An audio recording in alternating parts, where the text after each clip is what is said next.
রোহিত শর্মা ও বিরাট কোহলির অনুপস্থিতিতে 20 জুন থেকে ইংল্যান্ডের মাটিতে টেস্ট সিরিজ খেলতে যাচ্ছে ভারতীয় টিম। সেই টেস্ট সিরিজের জন্য 18 সদস্যের দল ঘোষণা করে দিল অজিত আগারকারের নির্বাচক কমিটি। টেস্ট দলের অধিনায়ক করা হয়েছে শুভমান গিলকে, আর সহ অধিনায়ক করা হয়েছে ঋষভ পান্থকে। 7 বছর পর টেস্ট দলে ফিরেছে করুণ নায়ার, বাংলা থেকে এসেছে অভিমন্যু ঈশ্বরন, দলে এসেছে সাই সুদর্শন এবং বাঁহাতি ফাস্ট বোলার আশাদীপ সিং।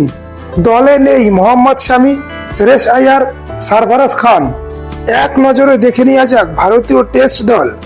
শুভমান গিল অধিনায়ক, ঋষভ পান্থ সহ অধিনায়ক, যশস্বী জয়সওয়াল, KL রাহুল, সাই সুদর্শন, অভিমন্যু ঈশ্বরন, করুণ নায়ার, নীতিশ কুমার রেড্ডি, রবীন্দ্র জাদেজা, ধ্রুব জুরেল, দ্বিতীয় উইকেট কিপার ওয়াশিংটন সুন্দর, শার্দুল ঠাকুর, জাসপ্রীত বুমরা, মোহাম্মদ সিরাজ, প্রসিদ্ধ কৃষ্ণা, আকাশদীপ, আশাদীপ সিং, কুলদীপ যাদব।